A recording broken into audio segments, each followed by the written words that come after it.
Hello, welcome to R talk. അപ്പോൾ ഇപ്പം നമ്മളുള്ളത് ജിദ്ദയിലാണ്. ജിദ്ദയിലെ തന്നെ അൽ ബലദ് എന്ന് പറഞ്ഞിട്ടുള്ള ഒരു സിറ്റിയിലാണ്. ഈ ബലദ് എന്ന് പറയുന്നത് ജിദ്ദയുടെ ഹിസ്റ്റോറിക്കൽ പ്ലേസ് എന്നാണ് അറിയപ്പെടുന്നത്. അതുപോലെ തന്നെ ഇതിൻ്റെ മറ്റൊരു പ്രത്യേകത എന്ന് വെച്ച് കഴിഞ്ഞാൽ ബലദിലുള്ള എല്ലാ ബിൽഡിങ്ങുകളും ചരിത്ര പ്രാധാന്യമുള്ള ബിൽഡിങ്ങുകളാണ്. അതുപോലെ കൊമേഴ്ഷ്യലായിട്ടും റെസിഡൻഷ്യലായിട്ടുള്ള ബിൽഡിങ്ങുകളാണ് ഇവിടെ ഉള്ളത്. ഇതിൻ്റെ വേറൊരു പ്രത്യേകത, ഇതിൻ്റെ ഒരു ഭാഗം മൊത്തം സൂക്കുകളാണ്. സൂക്കുകൾ മീൻസ് ഗോൾഡ് സൂക്ക്, വെള്ളി, അതുപോലെ സ്പൈസസ്, പിന്നെ ഊത്, അതുപോലെ ഡ്രസ്സിന്, അതുപോലെയുള്ള കുറേ ഷോപ്പുകളാണ് ഇവിടെ ഉള്ളത്. ഇതിൻ്റെ മേളിലാണ് റെസിഡൻഷ്യലായിട്ട് അവർ താമസിക്കുന്ന റൂമുകളും ഉണ്ട് ഇവിടെയുള്ള ആൾക്കാരുടേത്. പിന്നെ അതുപോലെ കുറേ ഷോപ്പുകളൊക്കെ ഉള്ളിലോട്ടുള്ളത് കുറേ അടച്ചിട്ടിട്ടാണുള്ളത്. പിന്നെ ഇവിടുത്തെ ഷോപ്പിൻ്റെ വർക്കിംഗ് ടൈം എന്ന് പറയുന്നത് രാവിലെ 9 to 1 അതുപോലെ ഈവനിങ് 4:30 to 11 ആണ്.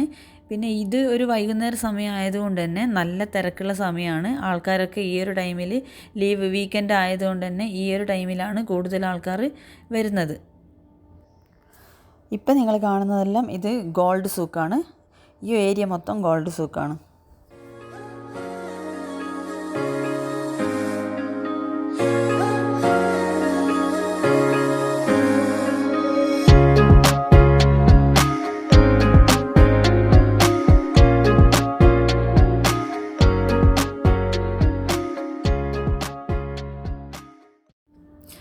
ഈ കാണുന്ന ഈ ബിൽഡിങ് ഉള്ളതുപോലെയാണ് ഇവിടെയുള്ള ഈ ഒരു മോഡലാണ് ഇവിടെയുള്ള എല്ലാ ബിൽഡിങ്ങുകൾക്കും ഉള്ളത്. ആ മരത്തുകൊണ്ട് ചെയ്ത വർക്കുകളും കാര്യങ്ങളും ഒക്കെ പിന്നെ എല്ലാ ബിൽഡിങ്ങിനും ഏകദേശം ഒരേപോലെയാണ് ഉള്ളത്. പിന്നെ എന്താ വെച്ചാൽ ഇതിൻ്റെ ഉള്ളിൽ തന്നെ 4 നിലകളിലായിട്ട് 40 റൂമുകളുള്ള വീടുകളുണ്ടെന്നാണ് പറയുന്നത്. പിന്നെ ഈ കാണുന്ന ബിൽഡിങ്ങിൽ ഇതാണ് ഇവിടുത്തെ മ്യൂസിയം. ഇതിനുള്ളിൽ ഇവർ പണ്ട് കാലത്തുണ്ടായി ആ ബിൽഡിങ്ങിൻ്റെ മോഡലുകളും അതിൻ്റെ ജനലിൻ്റെയൊക്കെ ആ മരത്തോണ്ട് ചെയ്ത വർക്കുകളും കാര്യങ്ങളൊക്കെ അതിനുള്ളിൽ ഇങ്ങനെ വെച്ച് കാണിക്കുന്നുണ്ട്. അവർ അത് പറഞ്ഞു കൊടുക്കുന്നുണ്ട്. ഇപ്പോൾ അത് അടച്ചിട്ടുള്ളത്. പിന്നെ ഉള്ളത് ഇവിടുത്തെ ബിൽഡിങ് തന്നെയാണ് ഇവിടുത്തെ പ്രത്യേകത എന്ന് പറയുന്നത്. എല്ലാം പഴയ മോഡൽ ബിൽഡിങ്ങാണ്. അവരത് റെനോവേറ്റ് ചെയ്ത് മാറ്റുമ്പോഴും അതേ മോഡൽ തന്നെയാണ് കൂടുതലും എടുത്തിട്ടുള്ളത്. പിന്നെ ഒന്നും ഈ നശിച്ച് പോയി കഴിഞ്ഞാൽ അല്ലെങ്കിൽ ഇടിഞ്ഞു പൊളിഞ്ഞ് വീണ് കഴിഞ്ഞാൽ അവരെന്ത് ചെയ്യുന്നത് വെച്ചാൽ ആ ഒരു ഭാഗം മാത്രം റെനോവേറ്റ് ചെയ്ത് കൊണ്ടുവരികയാണ് ചെയ്യുന്നത്. അല്ലാതെ മൊത്തം പൊളിച്ച് മാറ്റുന്നില്ല. പിന്നെ എന്താണെന്ന് വെച്ചാൽ ഇതിൻ്റെ കുറേ ഇടവഴികളുണ്ട് ഇതിന് ഉള്ളിൽ തന്നെ. അതിന് 2 ഭാഗത്തായിട്ട് ഷോപ്പുകളും പിന്നെ ഇവിടെ താമസിക്കുന്നവരുടെ വീടുകളും ഒക്കെ കാണാം നമുക്കതിൽ. ഈ കാണുന്നതാണ് മക്ക ഗേറ്റ് എന്ന് പറയുന്നത്. ഇവിടെയുള്ള പണ്ട് കാലത്ത് ഉണ്ടായിരുന്ന ആൾക്കാർ മക്കയിലേക്ക് കാൽനടയായിട്ടും അല്ലാതെ ഒട്ടകത്തിൻ്റെ മേളിലൊക്കെ പോയിരുന്നവർ ഇതുവഴിയാണ് മക്കയിലേക്ക് പോയിരുന്നത്. അതുകൊണ്ടാണ് ഇതിന് മക്ക ഗേറ്റ് എന്ന് പറയുന്നത്. പിന്നെ ഇവിടെയുള്ള എല്ലാ ബിൽഡിങ്ങുകളും ഇവിടുത്തെ ഗവൺമെൻറ് നല്ല രീതിയിലാണത് മെയിൻറ്റെയിൻ ചെയ്ത് കൊണ്ടുപോകുന്നത്.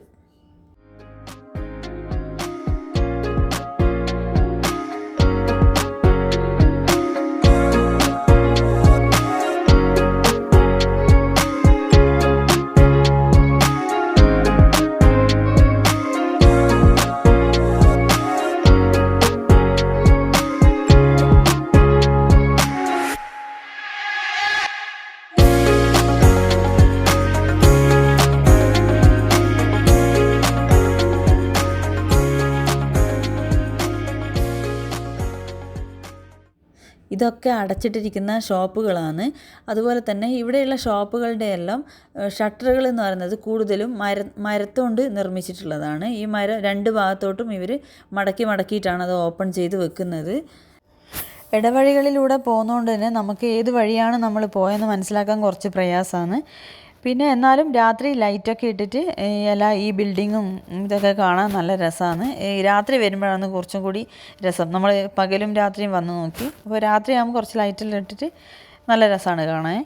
അതുപോലെ തന്നെ പഴയ കാലത്ത് ചായയൊക്കെ ഉണ്ടാക്കിയിരുന്ന സമോവർ എന്ന് പറയുന്ന പാത്രം ഉണ്ടല്ലോ, സമോവറിലാണ് പഴയ കാലത്ത് ആ ചായയൊക്കെ ഉണ്ടാക്കിയിരുന്നത്. അതുപോലെയുള്ള കുറേ പാത്രങ്ങളൊക്കെ അവിടെ ഇങ്ങനെ വെച്ചിട്ടുണ്ട്. അതിനെക്കുറിച്ചിട്ട് പറഞ്ഞു തരാനും അവിടെ ആൾക്കാർ നിൽക്കുന്നുണ്ട്.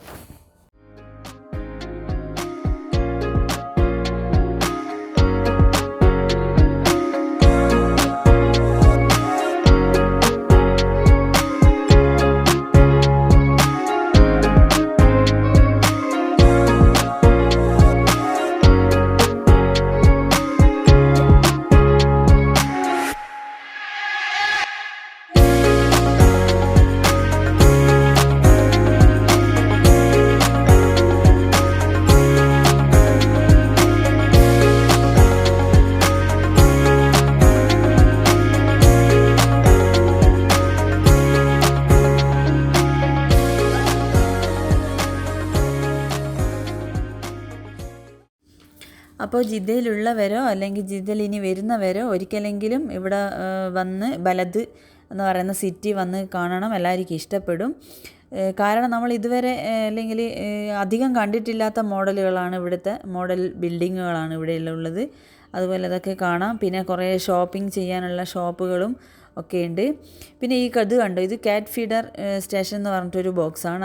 അതിലാണ് പൂച്ചക്ക് ഇവിടെ ഫുഡ് ഇട്ട് കൊടുക്കുന്നത്.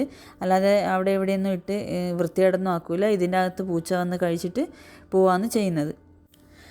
ഈ കാണുന്ന ബിൽഡിങ്ങുകളൊക്കെ ചെളിയും മൺകട്ടയും കൊണ്ട് നിർമ്മിച്ചിട്ടുള്ളതാണ്, മരവും.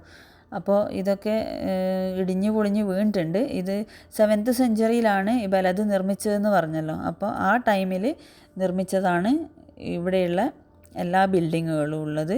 ഈ കാണുന്ന ബിൽഡിങ്ങുകളൊക്കെ അങ്ങനെയാണ്. ഇതൊക്കെ ഇടിഞ്ഞു പൊളിഞ്ഞു ഒക്കെ വീഴാറായിട്ടുണ്ട്. ഇവിടെ കണ്ട ചെളിയും മണ്ണൊക്കെ ചേർന്നിട്ടാണ്, ചെളിയും മറ്റേ മൺകട്ടയും ചേർന്നിട്ടാണ് ഈ ഒരു ബിൽഡിങ്ങുകളൊക്കെ എടുത്തിട്ടുള്ളത്. അതൊക്കെ ഇടിഞ്ഞു പൊളിഞ്ഞു വീണിട്ടും അവരങ്ങനെ മെയിൻറ്റെയിൻ ചെയ്ത് കൊണ്ടുപോകുന്നതാണ്, ഒന്നും ചെയ്യാതെ. ഇവിടെയൊക്കെ പുതിയ ബിൽഡിങ് വരുമായിരിക്കും.